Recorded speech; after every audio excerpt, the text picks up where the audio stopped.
성경은 부유함 자체를 악으로 보지는 않습니다. 단지 부유함을 생의 목적으로 삼는 것을 위험하게 여깁니다.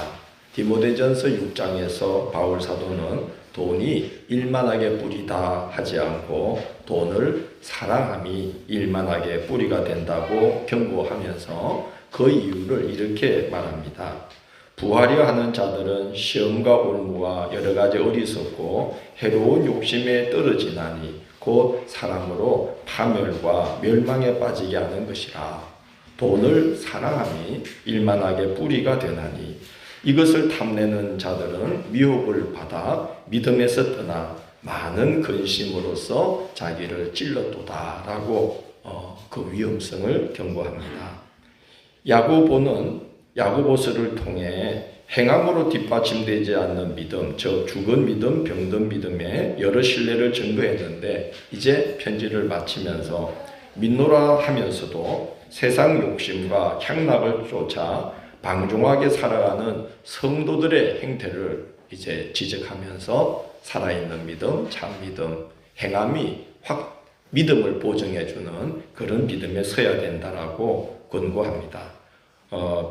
야고보는 오늘 이렇게 말을 합니다. 들으라, 너희 중에 말하기를 오늘이나 내일이나 우리가 어떤 도시에 가서 거기서 1년을 머물며 장사하여 이익을 보리라 하는 자들아고 말을 합니다.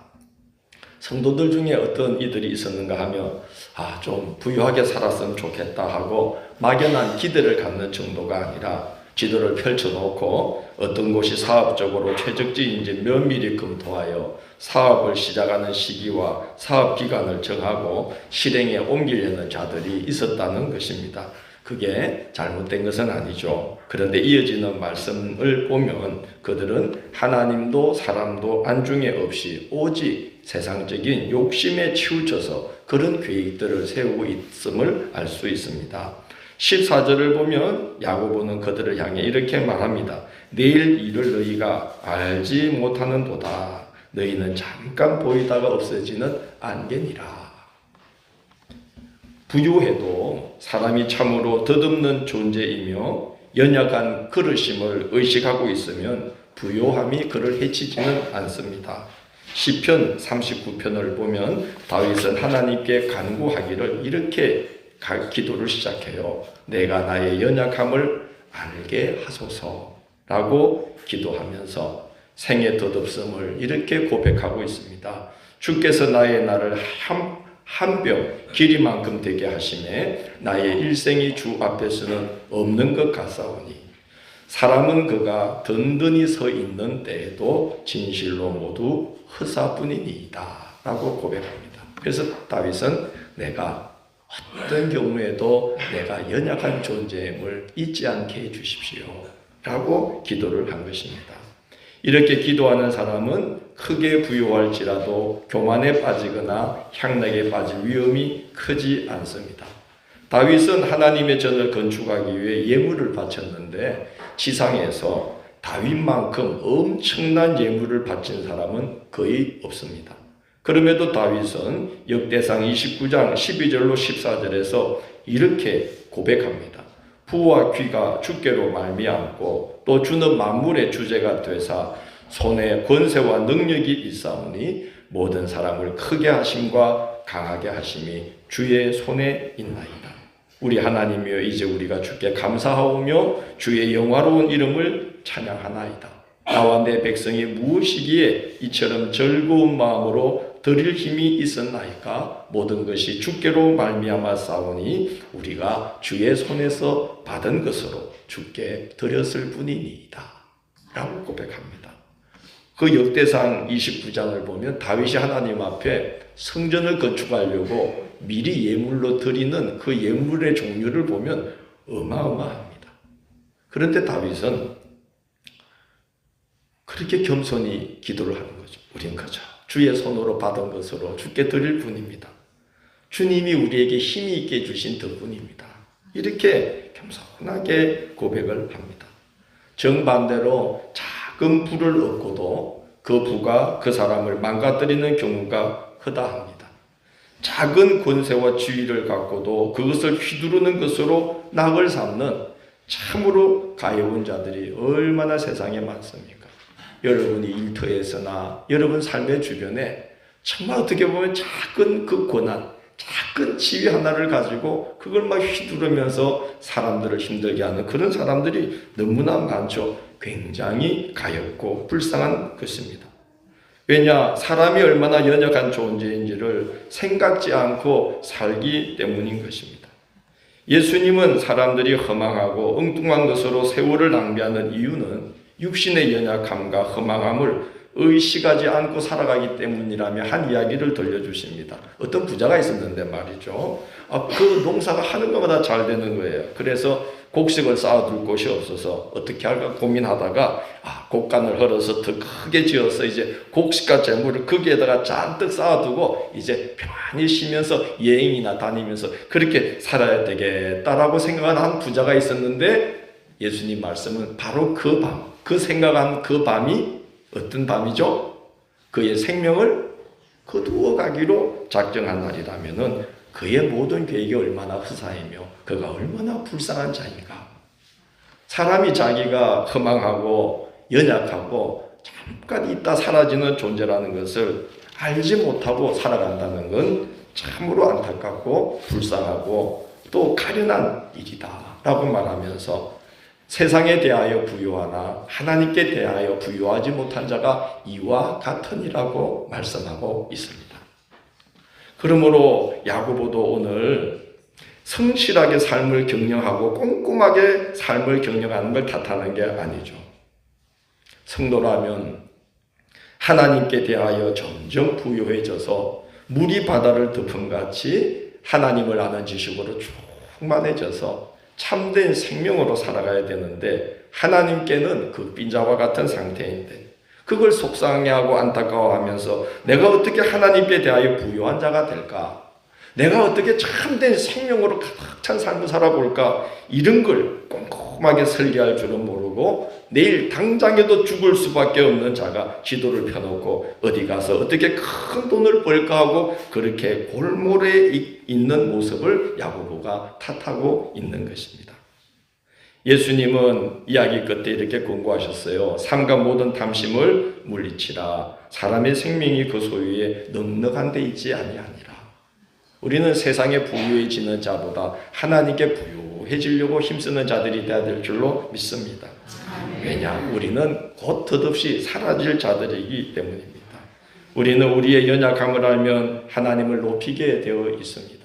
왜냐? 우리의 약함을 알아야 하나님의 영원함과 권능을 우리는 고백할 수 있게 되는 것이죠. 여러분, 사람이 한순간에 부름을 받습니다. 저는 지난주인가요? 23일 날 수원을 갑자기 갔다 왔어요. 24일 날이네요. 아침 새벽같이 가가지고 장례를 조문하고 왔어요. 제 두 해 후배예요. 영정 앞에 섰는데 눈물이 나와서 견딜 수 없어요. 왜냐하면 너무너무 아까운 거예요. 너무너무 잘생기시고 세상에 육신난 사람이 피부에 주름이 하나 없어요. 그리고 지금도 얼마나 운동을 잘하는지 앞으로 한 40년은 더 쓸 수 있는 몸을 가진 사람이고 똑똑하고. 근데 하나님께서 갑자기 이 심장마비로 하나님이 부르시니까 어떻게 할 수 없어요. 맥을 놓고 그냥 가셔야 되는 거예요. 이게 우리의 육신의 본 모습인 것을 우리가 알아야 됩니다. 여러분, 우리가 또 잘나면 얼마나 잘났습니까? 제가 요즘 이제 깨닫게 되는 건, 내가 옛날에 무엇 때문에 그렇게 교만했을까? 택도 아닌 사람이, 어처구니가 없는 거예요. 제가, 여러분 저를 겸손하게 생각할지 모르겠지만, 저 교만해요. 안 믿으시는구나. 젊은 날 생각하면 터무니없이 교만했던 것 같아요. 제가 성탄절날 영화를 봤어요. 집에서 사모님하고. 위대한 케첩이라는 영화인데 그 영화 그 배우가 이름이 생각 안 나가지고 제가 사모님한테 폰으로 찾아보라 그럴 때 진이야 하고 부르거든요. 진이 한번 찾아봐 이러면 사모님이 딱 검색해줘요. 보니까 배우 이름이 레오나르도 디카프리오라는 배우더라고요. 잘생겼더라고요. 근데 그거 좀 이야기하다 보니까 금방 잊어먹었어요. 아까 뭐라 그랬지? 근데 이제 그 배우를 생각하고 나니까 또 비슷하게 생긴 다른 배우 이름이 기억 안 나가지고, 또 그거 있잖아. 왜 그 뭐 영화, 이런 영화에 나온, 또 막 뭐 찾아가지고 또 진이 찾아봐 했던. 그게 키아누 리브스네. 키아누 리브스. 그러니까 키아누 리브스를 기억하고 있다 보면 레오나르도 디카프리오를 또 잊어먹고, 레오나르도 디카프리오를 기억해내면 누굴 잊어먹어요 또? 세상에 성경의 인물을 기억도 못하면서. 그러니까요, 우리가 내가 좀 잘났다, 내가 똑똑하다, 내가 니보다 낫다, 얼마나 터무니없는 일이에요. 잠깐 사이에 우리의 명석감은 허물어지는 거예요. 잠깐 사이에. 오늘 아침에도 우리 노건사님, 목사님 이거 잘못되었네 주보에. 뭐 했더니, 아니 오늘 그 새해 순서지에는 1월 안내자가 분명히 그 노호김 권사인데 목사님도 박영임이라고 올렸습니다. 두 번 살펴봐도 안 되는 거예요. 여러분, 우리는 아무것도 아닙니다.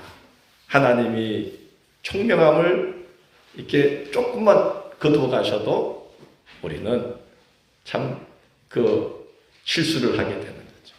하나님이 호흡을 잠깐 거두시면 그렇게 몇십 년을 살 것 같은 건강함을 가진 사람도 순식간에 우리는 부름을 받지 않을 수가 없습니다. 하나님을 높이게 되는 것은 우리의 연약함을 알 때 높이게 되는 것 같아요. 하나님을 의지하게 되는 것은 우리의 우둔함을 알 때 하나님을 의지하게 되는 것 같아요.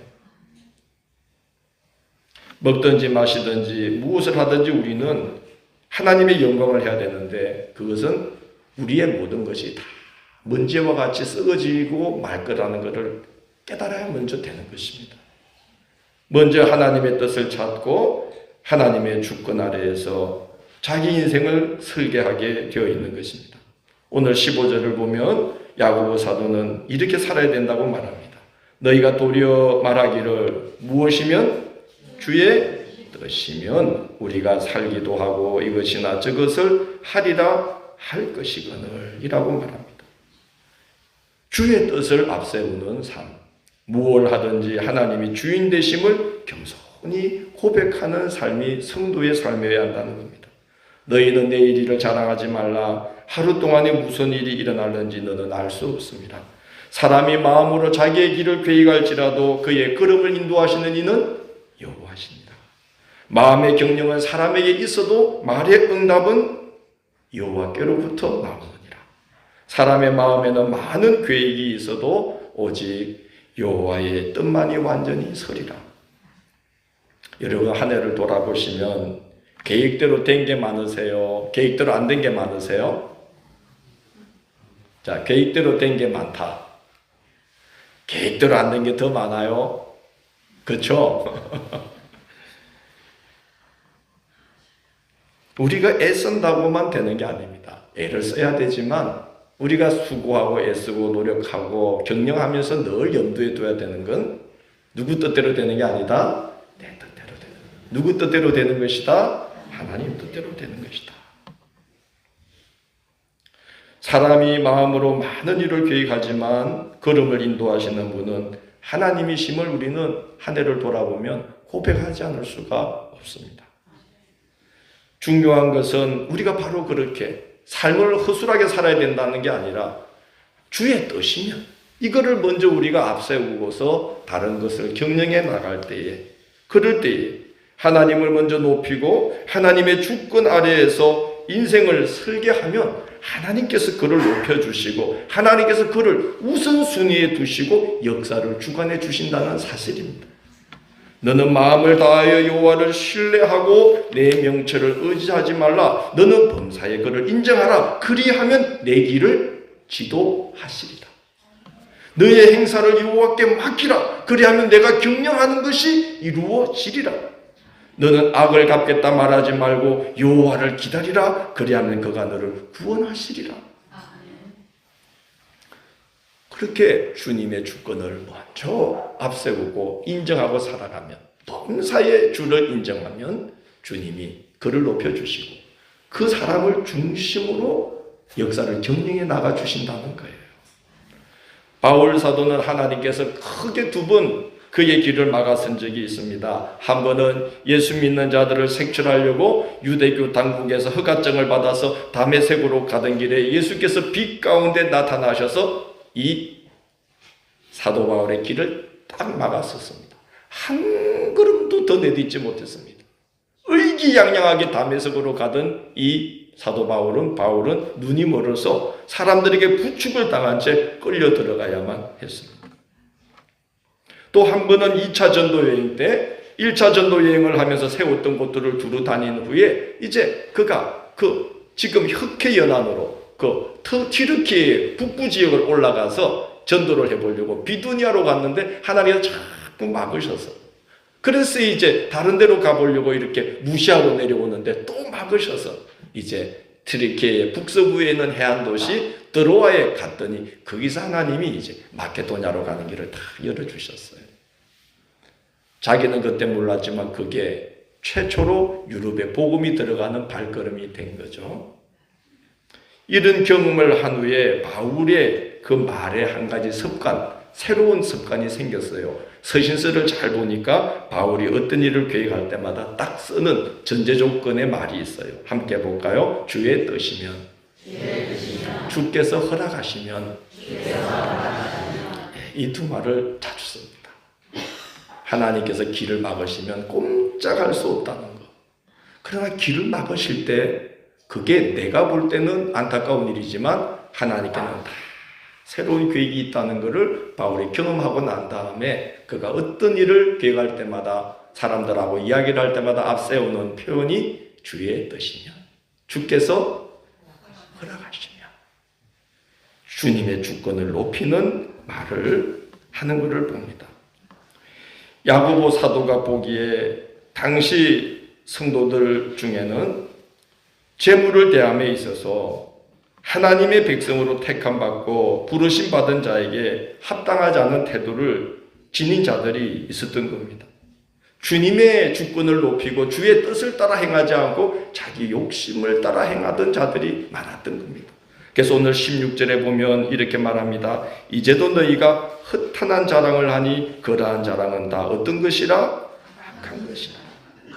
하나님께서 성도로 부르신 우리에게 재물 얻을 능력과 여러 재능을 주신 이유는 자랑하라고 주신 것이 아닙니다. 뭘 하라고 주신 겁니까? 17절 그러므로 사람이 뭘 행할 줄 알고도 선을 행할 줄 알고도 행하지 아니하면 죄니라.